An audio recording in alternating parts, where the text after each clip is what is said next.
বন্ধুরা, আজ অসাধারণ একটি লাগালাগি ভিডিও নিয়ে চলে আসলাম আপনাদের মাঝে। বন্ধুরা, গল্পটি না টেনে শেষ পর্যন্ত দেখুন। আমাদের ভিডিওটি ভালো লাগলে চ্যানেলটি সাবস্ক্রাইব করুন। চলুন বন্ধুরা, গল্পটি শুরু করি। মাকে দেখে এক মহিলা পাশ থেকে বলল, দেখো বুড়ো বয়সে আজকাল মানুষের মনে কত রং লেগে আছে। আমি কোনো উত্তর দিলাম না। পাশ থেকে নিতু বলল, হ্যাঁ আন্টি, আপনাদের তো জীবনের সব রং মুছে গেছে, তাই হয়তো মানুষের রং দেখলে হিংসে হয়। মহিলার মুখের উপর এমন কথা বলায় কথা ঘুরিয়ে নিয়ে বললেন, আমি যে তেমন দোষ করে বলি নাই। এই মহিলা ভেবেছিলেন আমরা কিছু শুনি নাই। তিনি মুখের উপর এমন কঠিন জবাব পেয়ে যেন পরাজিত হয়ে গেলেন। আমার বন্ধু হালিমের বিয়েতে এসেছি আমরা, সাথে মা এসেছে। যখন স্কুলে পড়তাম তখন আমাদের বাসায় প্রায় দিনই আসতো। হালিম আমাদের বাসায় এসেছে আর ভাত না খেয়ে গেছে, এমনটা কখনো মা হতে দেয়নি। হালিম যেতে চাইলে মা যেতে দিতেন না, আর যার কারণে হালিমকে আমাদের বাসায় খাবার খেয়ে তারপরই যেতে হতো। অবশ্য হালিমের আমার মায়ের হাতের রান্না নাকি অনেক পছন্দ। আমাদের বন্ধুদের ভিতরে একমাত্র বাকি ছিল বিয়ে করবার হালিম। অবশেষে ওর বিয়ে ঠিক হয়েছে। বাসায় এসে দাওয়াত দিয়ে গেল, বিশেষ করে বলল মাকে যেন নিয়ে যায়। আমার মা বললেন, না বাবা, আমি যাব না, ওরা যাবে। এমনিতেই শরীর আজকাল তেমন চলে না, এসব উৎসব অনুষ্ঠানের বয়স এখন নেই। হালিম বলল, আন্টি, আপনাকে যদি আমি না দেখি তবে আর কোনোদিন আপনাদের বাসাও আসব না। হালিম বিশেষ অনুরোধ করে বলে গেল, মাকে যেন নিয়ে আসি। হালিমের বিয়ে উপলক্ষে নিতু বলল কিছু কেনাকাটা করবে। তখনই মায়ের কথা মনে উঠল। আমরা ছিলাম 4 ভাই বোন। বাবা একটা 3য় শ্রেণীর চাকরি করতেন। বাবার সেই আয়ে 4 ভাই বোনের পড়াশোনার খরচ, সংসারের খরচ, কেউ অসুস্থ হলে চিকিৎসার টাকা আসবে, আমাদের পরিবার টানাটানির ভিতরে চলত। আমরা শহরের এক কোণা একটা টিন শেড বাড়িতে ভাড়া থাকতাম। ঘর ভাড়া দিতে হতো 700 টাকা। যখন কোনো অনুষ্ঠানে আমরা দাওয়াত পেতাম, আমাদের সবার ভালো পোশাক থাকলেও এসব অনুষ্ঠানে যাওয়ার মতো মায়ের কোনো ভালো শাড়ি ছিল না। বড় আপার জন্য নতুন জামা কিনত, ভাইয়ার জন্য জুতো, আমার জন্য শার্ট, ছোট বোনের নতুন পোশাক দরকার হতো। মা কখনো নিজের জন্য বলেননি। মা যা করতেন, পাশের বাসার এক আন্টির থেকে একটা শাড়ি ধার নিয়ে চলে যেতেন। মায়ের জন্য একটা ভালো শাড়ি বাবা কখনো কিনতে পারেননি। বাবা যদি বলতেনও মা নিষেধ করে বলতেন, আমি কি সবসময় যাই, বছরে 2-1 বার যাই, সেসব আচমা ভাবির শাড়িতেই চলে যাবে। বাবার অফিসের এক স্যারের ছেলের বিয়ের দিন মা যে শাড়িটা পরেছিলেন, সেই শাড়িটা আচমা আন্টির। শাড়ির একপাশে তরকারির ঝোল লেগে নষ্ট হয়ে যায়। সেবার আচমা আন্টি মাকে কিছু কথা শুনিয়েছিলেন। মা বাসায় আসবার পরে দেখলাম মায়ের চোখে পানি টলমল করছে। এর মাসখানেক পরে বাবা কিছু টাকা জমিয়ে মায়ের কাছে দিয়েছিল একটা শাড়ি কিনতে। তখন আমার বড় আপার জ্বর হয়, বাবার কাছেও টাকা ছিল না। মায়ের শাড়ি কিনবার টাকা আপার চিকিৎসার খরচে চলে যায়। মায়ের শাড়ি কেনা হলো না। এরপর আর মা কারো শাড়ি ধার করেননি। তাছাড়া মা বাবার সাথে বিয়েতে যেতেন না। আমরা 4 ভাই বোনের ভিতর থেকে বাবার সাথে দুজনে যেতাম। মাকে শাড়ি কিনে দেবার মতো এখন আমাদের ভাই বোনের সবারই ক্ষমতা হয়েছে। যদিও বাবা সেই সুন্দর সময় দেখে যেতে পারলেন না। বড় ভাইয়ার যখন চাকরি হলো, এর 2 বছর পরেই বাবা পৃথিবী থেকে চলে যান। আমার বাবার জীবনের পুরো সময়টা অভাবে আর টেনে টুনে চলে গেছে। মাকে রঙিন শাড়ি কেউ দিলে সেসব পরেন না, সেই শাড়িগুলো বেশিরভাগ সময় নিতু পরে। মায়ের এখন উজ্জ্বল রঙের কিছু পরতে ইচ্ছে করে না। নিতু যখন শপিং করবার কথা বলল, তখন আমাদের সেই টিনশেডের দিনগুলোর কথা মনে পড়ে গেল। কোথাও দাওয়াত থাকলে মায়ের শাড়ি ধার করবার দিনগুলো ভেসে উঠল সামনে। মায়ের জন্য 5200 টাকায় একটা শাড়ি কিনলাম। শাড়ির বিল যখন পরিশোধ করতে যাব, আমি টের পেলাম চোখে পানি এসে গেছে। আমি বড় কঠিন মানুষ, সহজে কাঁদি না। বাবা যেদিন সন্ধ্যায় মারা গেলেন, আমার সব ভাই বোনেরা কাঁদলেও আমার চোখে পানি আসলো না। আমি কিছুতেই কাঁদতে পারলাম না। বাবাকে গ্রামে নিয়ে যাওয়া হয়, সব কাজ শেষ হলো। রাত তখন 12টা।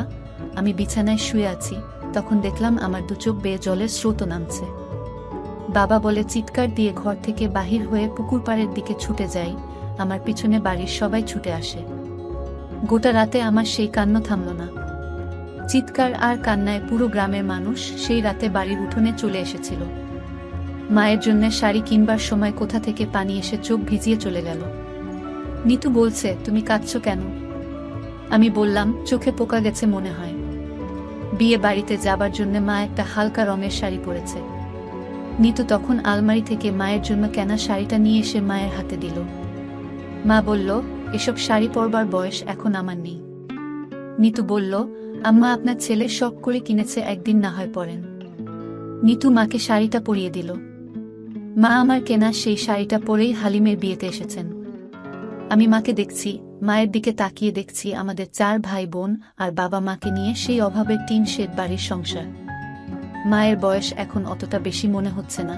আমার বাকি 3 ভাই বোন এই বিয়েতে আসলে আজকের দিনটা আরো বেশি সুন্দর হতো। আমার 2 চোখে পোকা ভর্তি হয়ে গেছে, চোখ ভেসে যাচ্ছে জলে। বিকেলবেলায় রুমে বসে পাবজি খেলতেছি, তখন আম্মুর ডাক, স্বপ্নিল এদিকে আয় তো। এখন পারবো না, পরে। খেলায় আবার মনোযোগ দিলাম। হঠাৎ আম্মু এসে ফোনটা নিয়ে গেল। বলল, যা, আমাদের নতুন বাড়াটিয়া আসছে, ওদের কাজে হেল্প করো। আমি করব কেন? তুই যাবি নাকি ঝাড়ু নিয়ে আসবো? ওকে, যাইতেছি। আসলে আমাদের বাসায় নতুন বাড়াটিয়া আসতেছে। আম্মু অবশ্য বলছিল, কিন্তু কবে আসবে সেটা বলেনি। আর মরার বাড়াটিয়া এখনই আসতে হবে?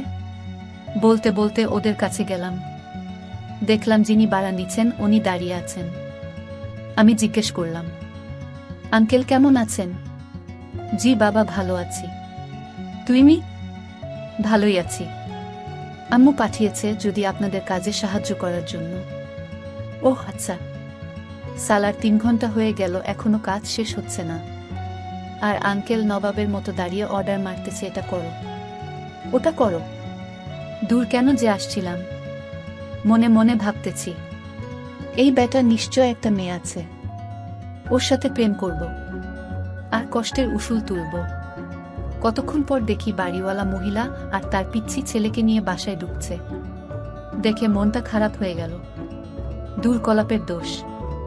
আমার জীবনে কোনো প্রেম নাই।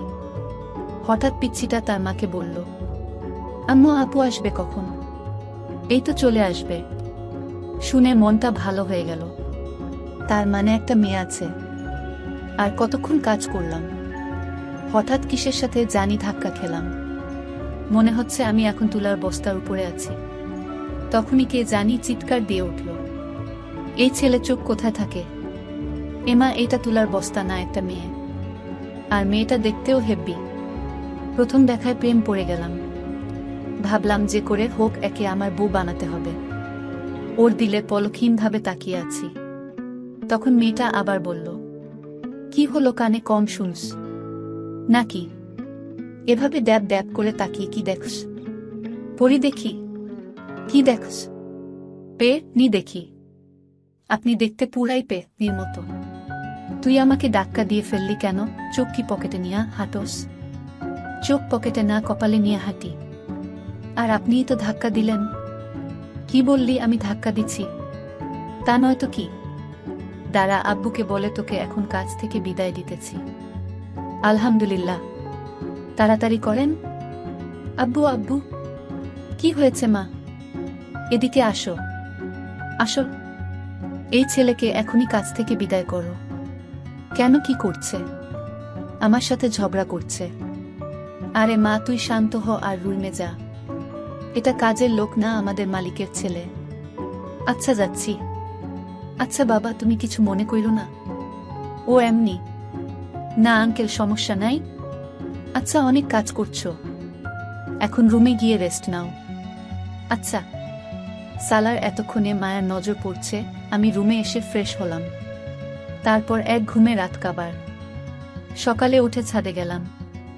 সকালের প্রকৃতি দেখতে লাগলাম। কতক্ষণ পর ওই মেয়েটা ছাদে আসলো। সরি। কেন? কালকে খারাপ ব্যবহার করার জন্য। আসলে আমিও সরি আপনাকে পেতনি বলার জন্য। আমাদের তো পরিচয় হলো না। আচ্ছা, তোমার নাম কি? স্বপ্নিল সাহেব কাজী। তোমার? তুমি করে বললাম। কনক চাপা। কোন ক্লাসে পড়ো? Inter second year. আপনি? মেডিকেল এ পড়ি। আমি তোর সিনিয়র, শো আপু বলে ডাকবি। আচ্ছা, কিন্তু আমি তোমাকে তুমি করে বলবো। আচ্ছা। আর কতক্ষণ আড্ডা দিলাম। পরে রুমে এসে বসে আছি, হঠাৎ কনকের আম্মু আসলো আর আমাকে যা বলল তা হলো।